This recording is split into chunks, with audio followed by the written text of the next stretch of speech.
तो बच्चों, आज हम पढ़ेंगे शब्दों का वर्गीकरण उत्पत्ति या स्रोत के आधार पर। अगर अभी तक आपने मेरे चैनल को लाइक, सब्सक्राइब, शेयर नहीं किया तो जल्दी से कर दीजिए। मात्र 1 सेकंड में हम याद करने वाले हैं उत्पत्ति के आधार पर शब्दों का वर्गीकरण। याद क्या, रटना नहीं है, समझना है।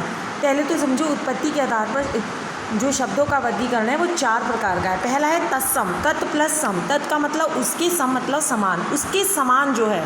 तो जो शब्द संस्कृत से लिए गए हैं, ट्रिक याद करने के, जो शब्द संस्कृत से लिए गए हैं बिना किसी परिवर्तन के मूल रूप में हिंदी में प्रयोग किए हैं, वही तत्सम है। देखिए अग्नि, संस्कृत में किताब खोल के देखेंगे उसमें भी आपको अग्नि दिखेगा। तो ये संस्कृत से जैसा लिखा था संस्कृत की किताब में वैसा ही हिंदी में लिख दिया गया है, तो ये कहलाएगा तत्सम शब्द। ठीक है, अगला देखते हैं तद्भव। इसका भी तोड़ेंगे तो तद प्लस भव। तद मतलब उससे, भव मीन्स पैदा हुआ, उससे पैदा हुआ, वो उसके समान था और वो उससे पैदा हुआ है। यानी जो संस्कृत से लिए गए हैं उसमें भी ये संस्कृत से लिया गया था, इसमें भी, लेकिन अंतर क्या है, हिंदी में परिवर्तन से प्रयोग किए हैं, यानी उससे पैदा हुए हैं, संस्कृत से पैदा हुए हैं और वो संस्कृत से लिए गए थे। ठीक है, परिवर्तन के साथ पैदा लिए गए हैं तो ये पैदा हुए हैं, और वो बिना परिवर्तन से लिए थे तो वो तत्सम कहलाए हैं। जैसे अग्नि मैंने पीछे दिखाया, अगर मैंने अग्नि लिखा है तो हम कहेंगे ये तत्सम है, और अगर मैंने उसी अग्नि का आग, यानी अग्नि से ही पैदा हुआ है आग, तो ये तद्भव बन जाएगा।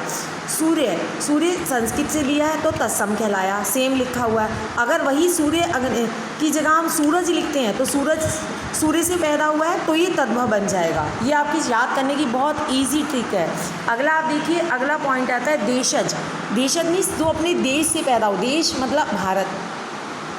अब भारत से पैदा हुआ, इट मीन्स आप कैसे पहचान करेंगे, जो हमारी गाँव की बोलचाल की भाषा है, जो गाँव की बोलियाँ हैं, प्रचलित बोलियाँ, हमारे यहाँ 17 बोलियाँ हैं जो प्रचलित, तो ये सब क्या है, उनसे जो शब्द लिए गए हैं उन्हें हम क्या कहेंगे, उन्हें देशज कहेंगे।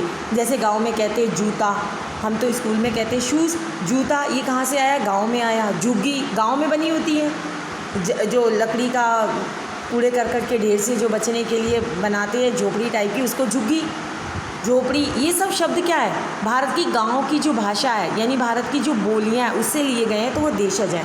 विदेशज मतलब नाम से भी स्पष्ट हो रहा है, जो विदेशी भाषा से आए हैं, जैसे अंग्रेजी से आए हैं, फ़ारसी से आए हैं, अरबी से आए हैं, तुर्की से आए हैं, और हमने हिंदी में उसको स्थान दिया है। आपको पता है हिंदी सबको अपने स्थान देती है, जैसे स्कूल, स्कीम, जमात आदि। ये सब क्या है, ये क्या है, ये सब विदेशी भाषा के शब्द हैं जो हिंदी में आए हैं। हमारे यहाँ तो विद्यालय कहते हैं, अंग्रेजी से शब्द आ गया इसकी स्कूल। ठीक है।